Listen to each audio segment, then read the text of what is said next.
नमस्कार प्यारे कृषि योद्धाओं, मैं स्वागत करता हूं आपका श्रीजी क्लासेज के ऑनलाइन डिजिटल प्लेटफॉर्म पर। देखो मित्रों, आज अपन पढ़ेंगे कि भैंसों की जो नस्लें हैं वो किस प्रकार की होती है और उनकी क्या क्या विशेषता होती है, मुख्य कैरेक्टर क्या है, कंपटीशन में क्वेश्चन कैसे आते हैं, उसके बारे में आज अपन क्या करेंगे दोस्तों, चर्चा करेंगे। तो देखिए, आज अपन पढ़ते हैं बेटा भैंसों की नस्लें। क्या पढ़ेंगे बेटा?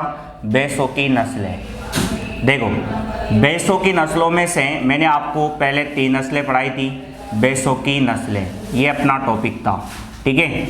अब देखो, भैंस, सबसे पहले मैं आपको जो भैंस बना देता हूँ, ठीक है, उससे अपन को क्या है समझने में आसानी रहेगी कि किस प्रकार की जो भैंस होती है और उसकी क्या क्या विशेषता होती है। तो देखिए, ये भैंस अपने पास में, तो इसको अपन कैसे समझेंगे, किस किस प्रकार से इसकी विशेषता होती है। तो देखिए, सबसे पहले अपन बात करेंगे किसकी? जाफराबादी की। किसकी बात करेंगे बेटा? नीली रावी की। जाफराबादी अपन ने पहली क्लास में पढ़ ली थी। नीली रावी, कौन सी? नीली रावी।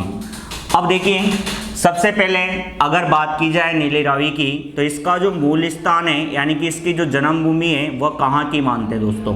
तो इसकी जो जन्मभूमि है वह कहाँ की होती है? पंजाब का फिरोजपुर जिला। याद रखना दोस्तों, पंजाब का फिरोजपुर जिला। फिरोजपुर जिला, पंजाब का फिरोजपुर जिला इस नस्ल को क्या कहलाता है? मूल स्थान कहलाता है दोस्तों। अब बात करेंगे कि इसके जो नीली रावी नाम क्यों पड़ा है। तो पंजाब में 2 नदियां हैं, एक तो सतलज है और एक व्यास है, ठीक है। सतलज व व्यास नदियों का, किसका? नदियों का पानी नीला होने के कारण, किसके कारण दोस्तों? नीला होने के कारण इस नस्ल का नाम क्या रख दिया? नीली रावी रख दिया। तो सतलज व व्यास नदियों का पानी नीला होने के कारण इस नस्ल का नाम क्या रखा दोस्तों? नीली रावी रखा। तो अपन ने बात की है कि इस नस्ल का मूल स्थान कहाँ का है? पंजाब का फिरोजपुर जिला। सतलज व व्यास नदियों का पानी नीला होने के कारण, कैसा? नीला होने के कारण इस नस्ल का जो नाम है वो क्या रखा है? नीली रावी रखा है। बात करेंगे अपन कि इसकी क्या क्या विशेषता है। तो देखिए, सबसे पहली विशेषता है कि इस नस्ल के जो सींग होते हैं, ये सींग हैं, ये अधिक घूमे रहेंगे। अधिक घुमावदार सींग, मतलब सिर से बिल्कुल चिपके रहते हैं। तो इस नस्ल की क्या देते हैं? शुद्धता का प्रतीक देते हैं। तो अधिक घुमावदार सींग, अधिक घुमावदार सींग इस नस्ल की शुद्धता का प्रतीक है। शुद्धता का प्रतीक है, याद रखना। इस नस्ल की क्या देता है? ये शुद्धता का प्रतीक देता है। अब इसके बाद में देखो, इस नस्ल के 5 अंग सफेद है। एक तो ये पैर के नीचे का भाग, ठीक है। एक हल्के हल्के शरीर पर क्या होते हैं? धब्बे होते हैं। पूंछ का गुच्छा सफेद होता है, तूतन सफेद होती है, चेहरे पर एक सफेद टीका पाया जाता है। इसलिए इस नस्ल का नाम क्या रख दिया? पंचकल्याणी।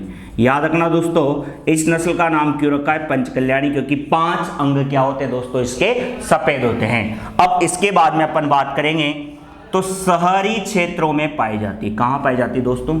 शहरी क्षेत्रों में। इसके बाद में सफेद रंग का टीका, बहुत ही इंपॉर्टेंट क्वेश्चन है कि सफेद रंग का टीका, सफेद रंग का क्या पाया जाता है दोस्तों? टीका पाया जाता है। इसके बाद में जो इसका अयन होता है ना, अयन, ये अयन कैसा होता है बेटा? गुलाबी। गुलाबी क्या पाए जाते हैं? इस पे धब्बे। अयन और तूतन, इसके जो थन होते हैं ये क्या होते हैं बेटा?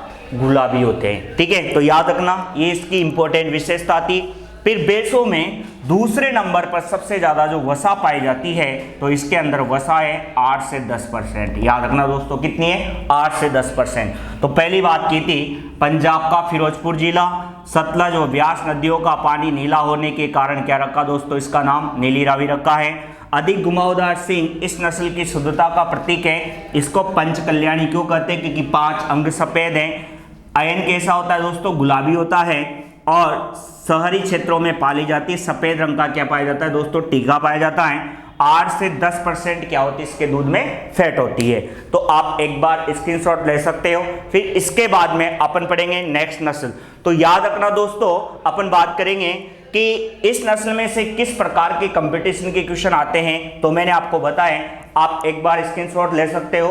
फिर इसके बाद अपन नेक्स्ट नस्ल के बारे में पढ़ेंगे। तो देखिए दोस्तों, इसके बाद में अपन बात करें कि नेक्स्ट नस्ल कौन सी आती है। ठीक है, तो देखो नेक्स्ट नस्ल है अपने पास में कौन सी, वो है अपने पास में दोस्तों मेहसाना।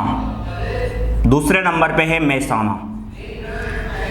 अब मेहसाना नस्ल की बात करें, एक बार लाइक कीजिए आप, कमेंट और लाइक करते रहिए दोस्तों। ठीक है, फिर इसके बाद में अपन जो है नस्ल के बारे में कि किस प्रकार के क्वेश्चन आते हैं, एक बार आप लाइक ठोक दो दोस्तों। चले देखो इधर, इस नस्ल का जो मूल स्थान है वह मूल स्थान क्या है, मेहसाना जिला। मेहसाना जिला कहाँ पड़ता है, गुजरात में। तो इस नस्ल का मूल स्थान क्या हो गया, मेहसाना जिला गुजरात। बात करेंगे इसकी विशेषता की, तो इसकी विशेषता क्या है, देखो इधर मुर्रा और सुरती का क्रॉस है। याद रखना दोस्तों, मुर्रा और सुरती के संकरण से कौन सी नस्ल बनाई गई है, मेहसाना। तो मुर्रा और सुरती के संकरण से कौन सी नस्ल बनाई गई, काफी बार कंपटीशन के अंदर क्वेश्चन आया दोस्तों ये कि मुर्रा और सुरती के क्रॉस से कौन सी नस्ल बनाई गई है, मेहसाना। इसके बाद में इस नस्ल का जो आपके पास में दुग्ध काल होता है, क्या बेटा, दुग्ध काल।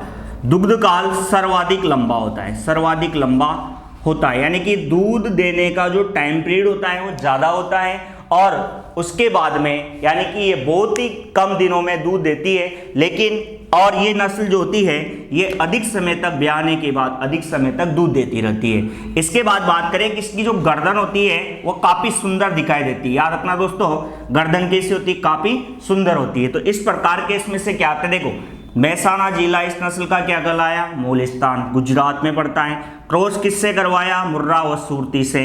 दुग्ध काल सबसे लंबा है और गर्दन कैसी होती है, सुंदर होती है। याद रखना दोस्तों, तो सुरती और मेहसाना से मिलती जुलती, सुरती और मुर्रा से मिलती जुलती नस्ल कौन सी है, मेहसाना है। तो ये थी आपके पास में कौन सी नस्ल, एक बार आप स्क्रीनशॉट ले सकते हो।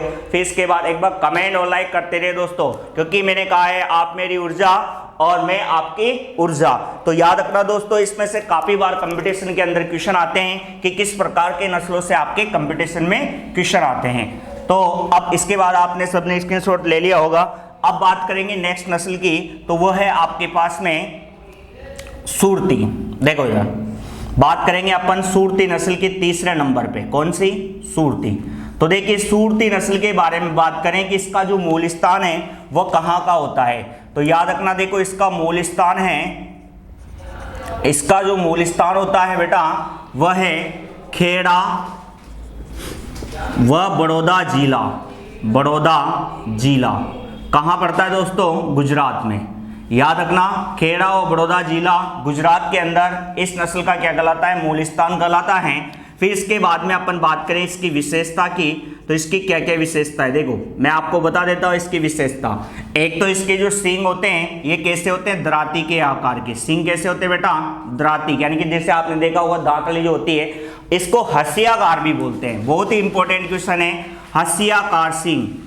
हसियाकार सींग किस नस्ल के अंदर पाए जाते हैं, तो किसके अंदर होते हैं दोस्तों, सुरती के।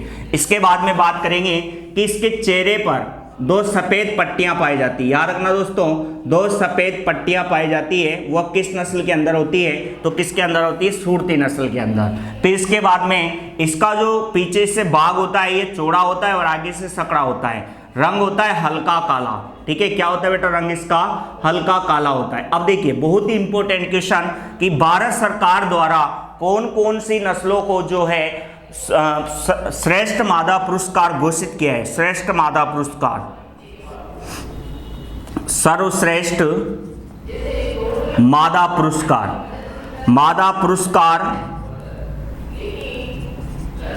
घोषित किया है। तो एक तो किया है सुरती को और एक किया है जाफराबादी को। देखो इधर आ सकता है इस बार क्वेश्चन कि कौन सी नस्ल को भारत सरकार द्वारा जो है श्रेष्ठ मादा पुरस्कार घोषित किया है।